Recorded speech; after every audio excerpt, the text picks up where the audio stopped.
Hello, and welcome to The Executive Appeal, a show that convenes the world's most powerful and successful leaders to share mentoring and career advancement advice to help you successfully transition into senior level executive positions. I'm your host, Alex Tremble, award-winning speaker, author, and leadership expert with over a decade of experience coaching and advising some of our nation's most senior level government leaders. So if you're ready to reach your goals, let's get started.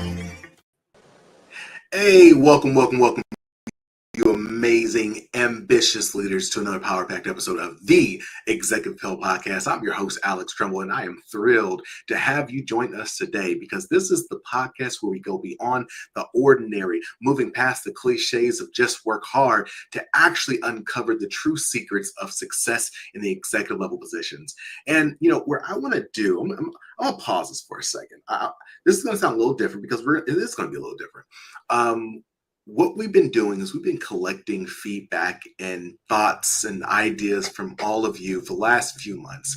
And what we realized is that there's an interest. There's a huge interest, especially in the arena of executive level leadership when it comes to the HR community. So what we've decided is to do two big things moving forward. We want to hear from you in the comments, in the chat sections, all that, and just inform us how you're feeling about this. So one, we're going to be doing many more interviews and the conversations with those individuals who are in those senior executive roles in the HR arena, because one is such a vast arena, as well as just the reality is this is a very complex and difficult job that just most people do not understand. And if you want to ramp up and elevate yourself in that arena, to be around the leaders who we bring on this show is only going to be value add. So that's the first thing. The second thing is that we've been getting a lot of requests to hear more from me. And so we're going to be doing this. So what we're going to be doing is, instead of every episode being an interview, we're going to try to mix in more of me just sitting down, sharing advice, the thoughts, the recommendations that we hear from organizations that we want to share, that we give to organizations, we want to share with you, and how you can not only further your own career, but also the mission of your organization. This is the new thing we're doing, and we're super excited to be implementing. So we're looking forward to hearing back from you. And with no further ado, can I say today, it's a good day. So today we have was the always amazing Mr. Scott Sells. See, Scott is a strategic and innovative talent acquisition leader that has led teams within the technology, executive search arena, his hospitality, healthcare sectors. He currently serves as the Chief Talent Acquisition Officer for the Mercy. Yes, the Mercy. Look him up. You know who they are, where he's recognized for his proven ability to build and manage high-performing, diverse teams across multi-state area. As a seasoned professional with more than 25 years of recruitment experience, Scott is known for his driving employment brand growth, maximizing operational excellence, and providing a premier candidate experience. Scott also serves as a board member on TALK, which stands for Talent Acquisition Leadership Keynotes, which is the world's largest society of talent acquisition professionals. And prior to this role as chief in Mercy, he served as the director of talent acquisition and administration for Ameristar Casino. How are you doing today, kind sir? Good afternoon, Alex. I'm doing great. I'm gonna say, but are you? Because sometimes we have, there's football games that sorry, I'm just so I'm guilty. You see the Green Bay Packer helmet behind me. So yes, week one, I was extremely excited. Got a brand new quarterback at the helm for the entire year, and yes, unfortunately we lost. And losing the game against Philadelphia Eagles team, which we knew was going to be a formidable opponent, great team in their own right. So the loss I can deal with, but with 6 seconds left in the game, our star quarterback, basically what looks to be like a really bad twisted ankle, ends up spraining his MCL. So knock on wood, could have been much worse, but it is going to knock him out of circulation for the next 3 to 4 weeks. So as a Packers fan, again, you look at the standings here. Every other team in our division won yesterday, including the Chicago Bears, which doesn't always happen. So here we got Minnesota, Chicago, Detroit, all 1-0. Green Bay 0-1. But I try to tell myself, Alex, it's just a game. Because it is it like, look now, is it just a game? See, this is like the perfect way to start off our conversation, because what you and I, we've known each other, just about a year, talking about talent acquisition, talking about the importance of retention and branding, all those things. And what you just started off this conversation with is a phenomenal example of why leadership pipelines are so important. If you only focus on the star quarterback and the quarterback goes down, now what? It's like, what are your thoughts, in reactions to what I just said on the table? Well, it's a great question. It's one that obviously we see in the team dynamics wherever we work, which you're right. The power of many exceed the sum of one. And quite honestly, I mean, and no disrespect to Aaron Rodgers, who will be playing this evening, making his debut, and hoping a little bit longer debut than what he had last year on Monday Night Football, where it lasted literally 2 plays. But part of what Green Bay had was we had a salary cap issue where we had all the money tied into the quarterback, and we couldn't necessarily surround him with the tools and the talent to be successful. So part of what we've done with Jordan Love is exactly the opposite, which is really to build out, make sure we've got the guys that can block for him, make sure we've got we've got the receivers, we've got the running backs. We've got another end, opposite side of the field where they can stop the ball. So really, I do believe this is a much better all-around overall team. But unfortunately we don't have a proven number 2. And Green Bay's been guilty of that for many years, because you had Brett Favre, who was the Iron Man of the NFL, never missed a game. And then Aaron Rodgers, I mean, he was pretty much healthy the majority of his time. But you're right, Alex. The fact is if you can only win with one player, then you don't have the right team to begin with. So I think this is going to be a true test for the Packers, and we've got guys that opportunities to step it up, and just like we have in the work environment, when somebody's under the weather or down and out, we've got others that have to step it up, and most times you'll see that happen. So. Yeah, I appreciate you bringing some optimism to the sorrow that I'm feeling here today. Well, how do you go about, within the work context?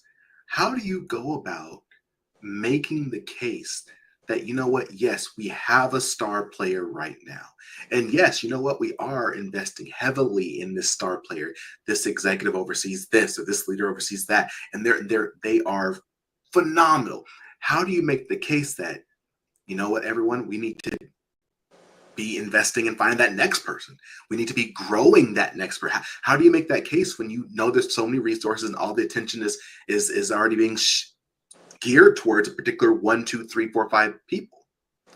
Yeah, no, it's a great question here, and you're right. I mean, the reality is I've been blessed in that 25 years that you talked about in my career to have worked with some really smart people, incredibly passionate about what they do. They're brilliant people, but the reality is that you have to also understand that we live in a very fluid work environment, and whether somebody is being coveted for another organization. We've seen top talent that leaves from one company to another. So you've always have to continue to look at the bench. I'll tell you that regardless of what position anyone's in, you need to make sure that, they use the old proverbial of, so-and-so was hit by a bus tomorrow, are you equipped to be able to move forward? And the reality is you have to be built that way. So yeah, I mean, I think what you want to look for is when you have those top leaders and those incredible people that really are driving strategy and bringing great things to the organization, you want to make sure that they're penetrating that much beyond just their individual self, that, that they've got a team, others are soaking off that person, they're being a sponge, but, continuing to make sure that, again, we've got the numbers and the volume to where, we can improvise when your star player is out of circulation.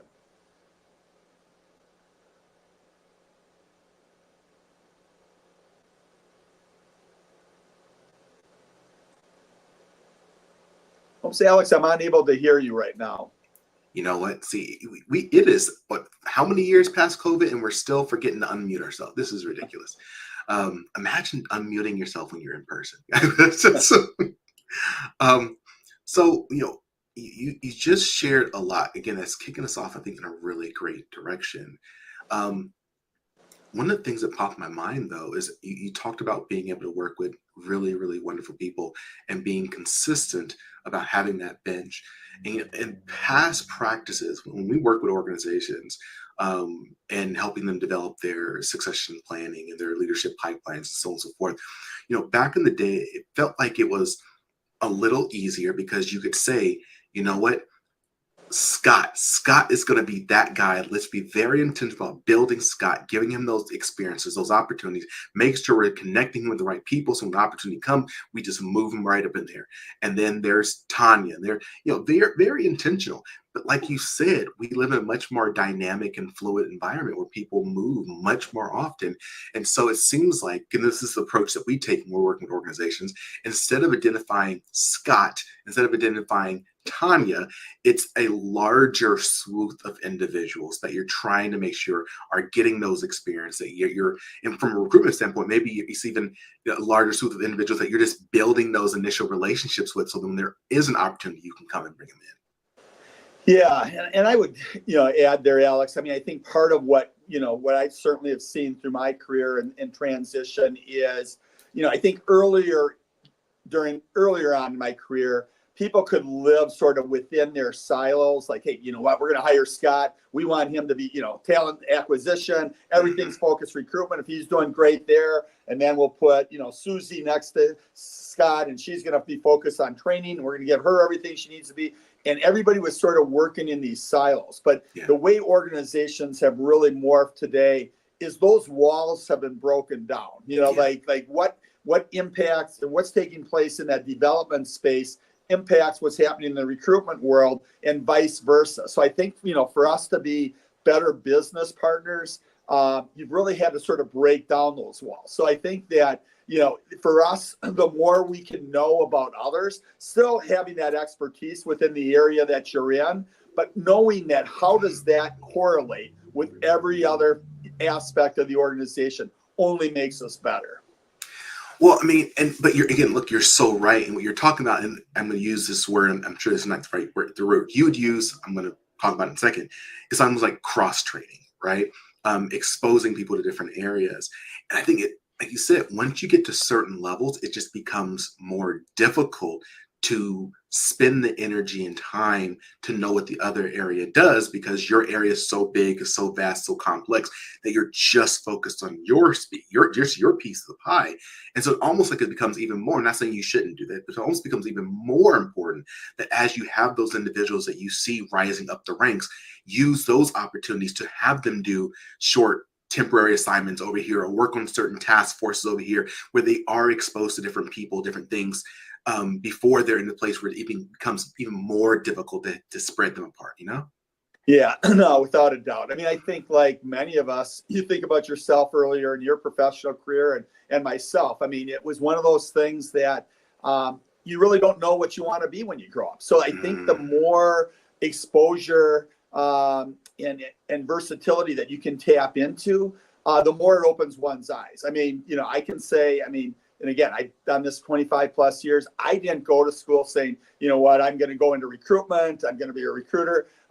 Really, quite honestly, I mean, I started my career while I was going to school, working retail over the weekends just to, provide some extra money and gas and, food, everything else that, a college student needs. But I really developed a thing to where it's like, I love people and I want to be around people, but it still didn't equate to me to say, hey, listen, I'm going to go into recruitment. But it just sort of, evolves to where, once you get exposure to something that, and when you know it, I mean, and I will say, been with Mercy 11 plus years here. Like everyone else, you've got good days and maybe some not so good days. But the good days far exceed the not so good days. And in my 11 plus years, I honestly can tell you, never been a Sunday night where I'm dreading, oh my gosh, tomorrow's Monday, I've got to go into work.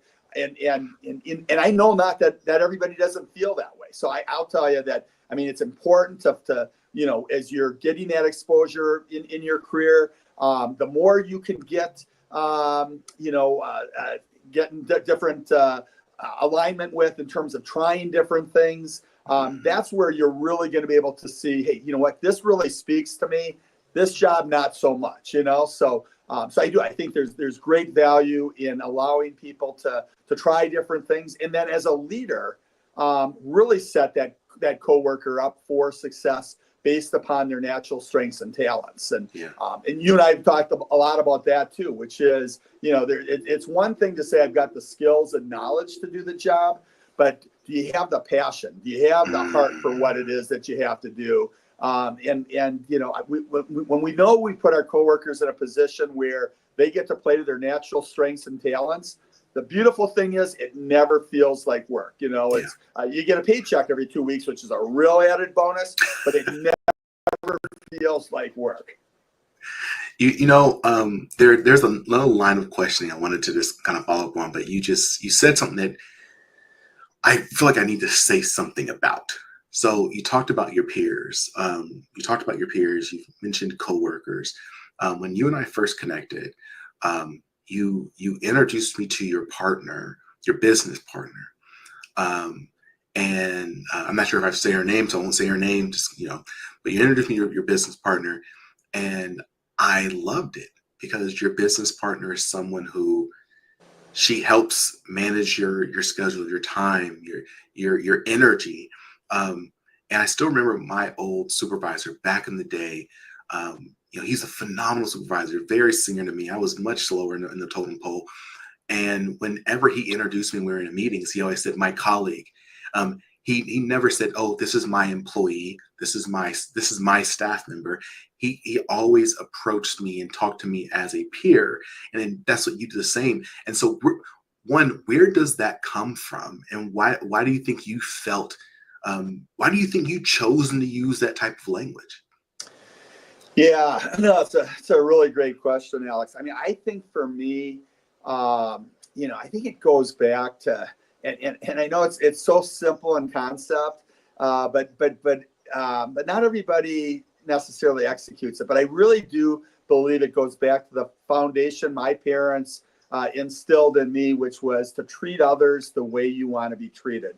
And so, like you, I've worked with others who, you came into a room and boy, they made you feel like $1 million, regardless of what my title was at that time. They really spoke to the value, and you could feel the appreciation for what it is that you did and what you do there in that company. And that goes so far. And then I've also worked with other leaders that, was kind of like, well, here's Scott, he's our, junior recruiter or that kind of thing. And I don't think it was ever, intentional or it's like, hey, they're trying to degrade you, they're above or those kind of things. But I think some people work in sort of that hierarchy of, the traditional, you go up the totem pole. I believe, as I know you do, in my many conversations with you, is that everyone is an intricate part of the team. Like literally, we're an engine, and you know what?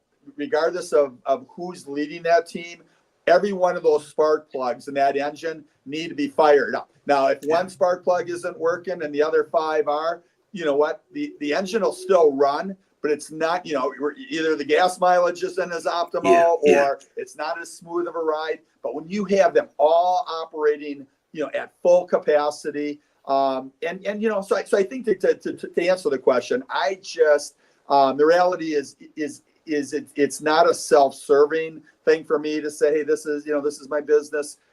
This is my business partner. As you said, I mean, they manage my schedule. They basically, she's got a better understanding of where I'm going to be tomorrow at this time than I do.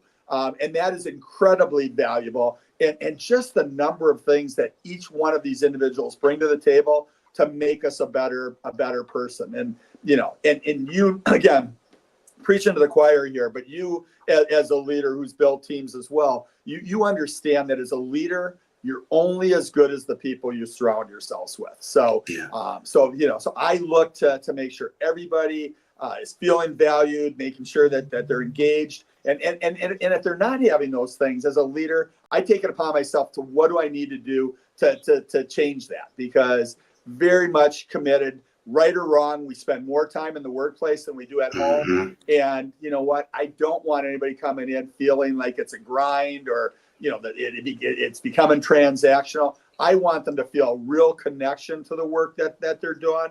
And especially with us in healthcare. I mean, I'm not on the direct patient care line, but I want every one of our recruiters, every one of our sourcers, every one of our onboarding specialists to know that everything they touch and do has a direct correlation to the quality of patient care that Mercy delivers.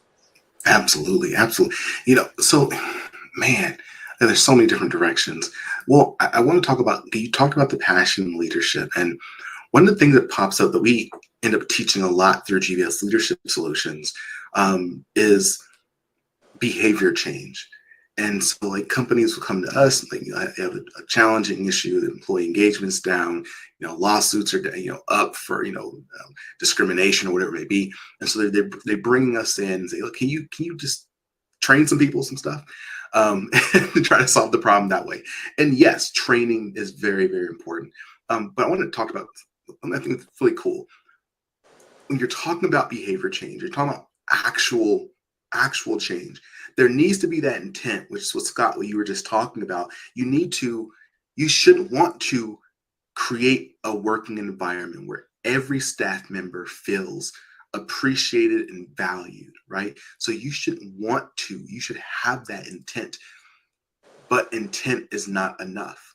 You also have to have the skills. If you can want every day of the week to have a very effective team, but if you do not know the actual skills, how to actually be an effective leader, how to speak to people, how to deal with disagreement and conflict, and so and actually encourage conflict at time, because conflict isn't bad in itself. It's that there's negative pieces of it, but conflict can be very great for innovation. If you don't understand how to do those things, then it doesn't matter. Just as if you understand how to do a thing, but you have no intent, like if you just don't care about it, then you're not going to do it. Like you need both of those. Without a doubt. And it's one of those things I always say, you can't teach what God left out. Like we all have our own DNA, and everybody has their own unique talents. And I think we're to be successful in a leadership role, you really have to understand the makeup of your team. And I know we started earlier on talking about football, but I'm going to talk a little bit about basketball. So I look at, so I think of Phil Jackson. And Phil Jackson, he built this triangle offense, but he had Michael Jordan and he had Scottie Pippen, and he had the team to do all that. So then what happens is, Phil Jackson makes the move. He goes to the Lakers. He's got Kobe and he's got Shaquille O'Neal. Again, triangle offense works great. Next move on the list is he goes to the New York Knicks. Well, he tries to put a triangle offense in there, and guess what? The players weren't built or suited for that. So the reality is there's a style of coaching where, hey, I've got my template of how I lead teams, and I'm taking that everywhere I go, versus what I believe Steve Kerr with the Golden State Warriors has basically come in, and he builds the model based on the makeup of the team. So you think of Golden State, have they ever had a true bona fide, center, big man in the middle that's been sort of that? No, everything sort of revolves around Curry and the guard play. But Kerr has built a team that sort of models that and plays to that strength. And that's where I think good leaders really take, again, you're right. I spent 11 years with Ameristar, led teams there, but I didn't join Mercy saying, okay, this is how I did it at Ameristar, and this is what I'm going to do here at Mercy. You take the time, you get to know your team, and getting to know the team is more than just, you're Hi. I'm Scott. What do you do when you're not working? I mean, really getting in to really understand what brings you into work every day, what motivates you, what inspires you, how as a leader, how can I help you to get where you need to go? And really, and that's not a one-time conversation. Those are continuous through the entire life cycle of working with. But I think as a leader, you take the time to really understand the strengths and, quite candidly, the weaknesses of your team. And, rather than trying to build upon one's weaknesses or, hey, Susie's, time management skills are really bad, so I'm gonna have Susie shadow my best time management person. None of that stuff is sustainable, because if it doesn't come natural for Susie, why put all that investment into her? Number one, it's going to make her uncomfortable. She doesn't enjoy it. She doesn't come natural. So, instead, what are those things that Susie does really well? And as her leader, how do I put her in a position where she gets to play to those strengths every single day? And you work to mitigate those softer areas, put them in a position to build upon the strengths. Those strengths you can continue to build upon. I mean, it's, if she's really strong in strategy, the more I get her involved with strategy, she will continue to raise the bar there. It's, so that's, in my mind, you really have to, I think, today's leadership, you need to evolve to fit the team, and it's not the team needs to evolve to fit my leadership style. I want to keep using your example of basketball. So you got Curry, you got Green, you have, I'm just going to say this. Every player in the NBA, I would say, is an executive level individual. They're not high school ball. They're not college ball. They're not, in a mural somewhere. These are the best of the best. They've risen to that level. So these individuals are very successful in what they do. They're quote unquote executives within their space. And they still need coaching, and they still need training, and they still need development. And the point I'm making is, as you're bringing this up, it's really easy nowadays. As the more and more organizations I work with recently, I've found that they have been very, very extremely good, committed to focusing on line level staff and employees and making sure they feel heard and they feel needed and desired and wanted and valued and all those things. But it's been very easy for them to forget their executives, forget to make space for them, forget to ask them how they're doing, forget to praise them and give them the space. And sometimes it's unfortunately because I've been in these spaces too. Well, if you give the executive praises, the rest of the staff, well, why do they get praised? Why, we're the ones doing the work. And the reality is that if we say everyone is valued, then everyone should be valued. Not everyone except for these people. And so I wanted to, when you were talking, you just really made me think of a conversation I had this morning with another organization, and we're looking to doing some executive leadership development for them and engagement. And they were sharing how they noticed that their executives were having a little bit of a lower morale, and they wanted to do something specifically to just give them big ups for all the work that you've done.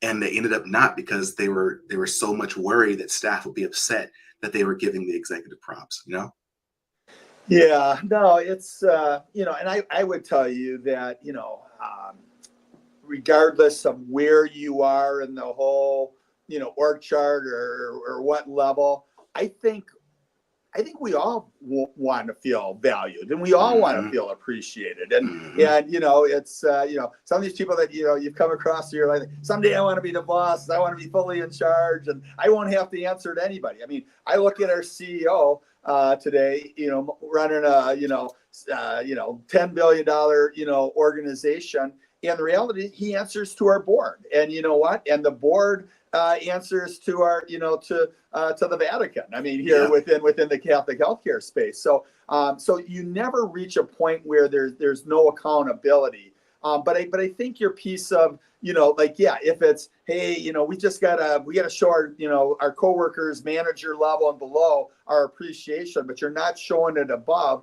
That isn't right. Like, everyone wants to feel, it needs to be genuine, and it needs to be sincere. It can't be just like, hey, Susie, congratulations, you did a great job today. I mean, people can read through that stuff when it comes and it's genuine and it's sincere.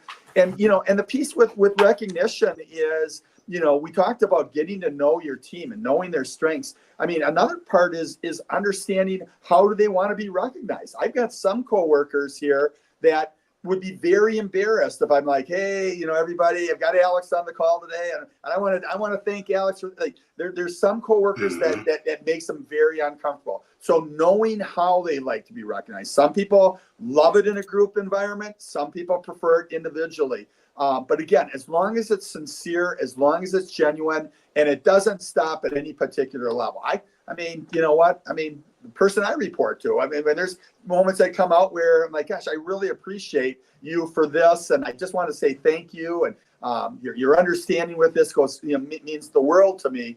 I mean, those things, I mean, we're all human, and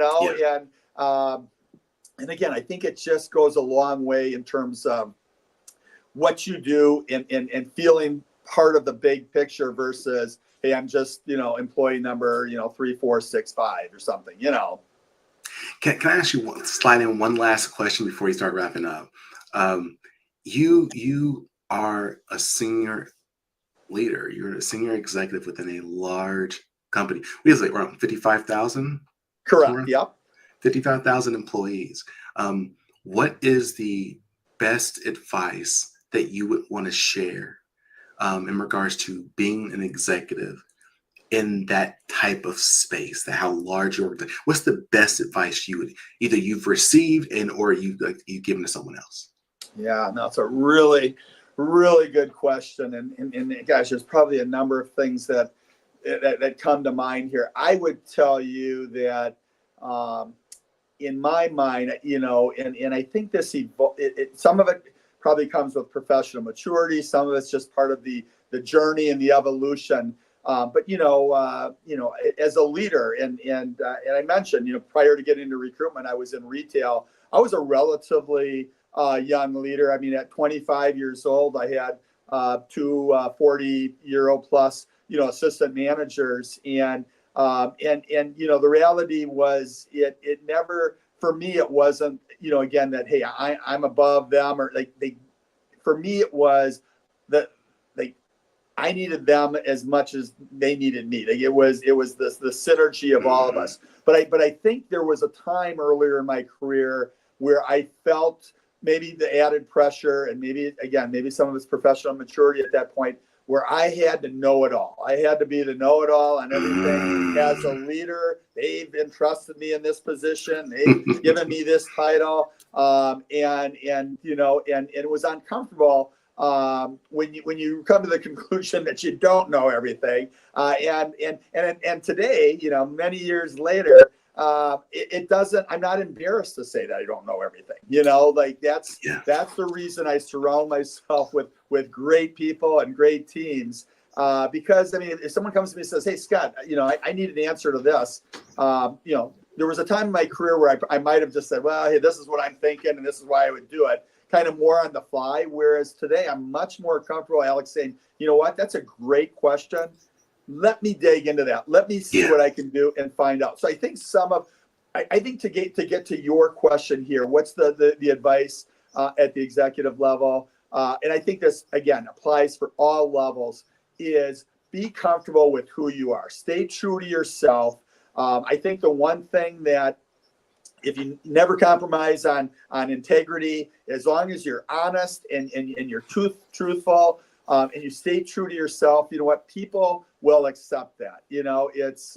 But I have worked with some who, are like, they're going to give an answer just to give an answer. And those things sometimes, it's hard to rebuild credibility and those things. But I would say, stay true to yourself, stay true to your values. And you know what, again, treat others the way that you want to be treated.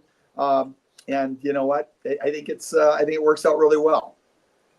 Thank you so much for bringing that up, Scott. And I really, if you all haven't done so already, you all being the audience, if you haven't done so already, please go on and click like, go on and forward this on to somebody, because someone else needs to hear this. I've been coaching this senior leader at this organization in New Mexico, and him and I met last Friday, and he shared, he said, Alex, one of the biggest things I've taken from our conversations is that I don't have to know all the answers. He said, when I was initially promoted into this senior leadership position, I was really stressed. I felt like I had to know the answer always. And I finally have realized that I can, as a leader, he's like, I really do believe in this. As leaders, our job is to facilitate and coach our team. And so when people ask him, hey, what do you think about this? He's like, what do you think about it? Why don't you come back with 3 recommendations? I'd love to hear your rationale behind it. And so now he's learned to coach his team more versus thinking he had to have all the answers. And again, if he had heard this conversation months, years back, then maybe he wouldn't have been so stressed. I'm hoping that someone who heard, either you heard this to yourself or you're going to share it with someone who needs to hear this, because this is life-changing. It's really stressful if you think that needs to be you. Scott, I want to open the floor for you. Is there anything you'd like to share with our audience as we wrap up? Yeah, no, as always, Alex, I enjoy the conversations with you, always engaging. You got tremendous passion for helping others and really, trying to help people be their best selves. So just want to say, kudos to you for everything you do for others and to make the world and workplace a better place. I would just say, in closing on my end, again, I can't emphasize enough the fact that it's life is a journey, and for some of us, I recognize we've got bills to pay, we've got financial commitments and obligations, and you've got to get that job. But I would tell you that if you could put yourself in a position where you focus on what do you enjoy the most, what really brings value to your heart, what fulfills you. Like if you take that path, I'm a big believer that all those other aspects, the financial piece, will all come together. But I know people who are financially very secure, but they don't like what they do, and not only does it interfere with their professional life, but it also impacts your personal life. So I'm a big believer that make sure you're fulfilled personally and professionally. I think if those two components come together, big believer that the financial piece will also align with one. But yeah, so I just say, be true to yourself, love what you do. And if you don't love what you do, in an environment in a world today where there's more open positions than what there is available talent, take the time to reassess and try some new things, because it's you deserve to be happy and you deserve to enjoy what you do. Awesome. Absolutely wonderful way to wrap up this conversation. So much freaking thank you so much, Scott. When we schedule this, I knew this was going to be a great time. Every time we connect is a great time. Yeah, hey, we talked a little sports, a little bit of work. It's what's not to like, right? Well, look, everyone, you know where I'm going with this. Look, first off, if you and your organization are interested in elevating your culture, elevating your teams, and really building an employee engagement, focusing on not only make sure everyone feels valued and wants to stay there, but also, again, obviously, it's the business. So, hey, how do you reduce the turnover? How do you reduce, unnecessary ethical issues and so on and so forth? We love to work with you here at GPS Leadership Solutions. As always, everyone, I encourage you to not just look back, but reach back, bring someone else to the table. If something fell in your heart, like, oh, wow, this is really, really important, I promise you it's going to happen to someone else, your friend, your mentor, your coach, your niece, your nephew, your staff member, your partner, your whoever it may be. Please do share this information. Don't keep it to yourself. And finally, I encourage you, as I always do, to stay strong, stay positive, and definitely stay moving. See ya.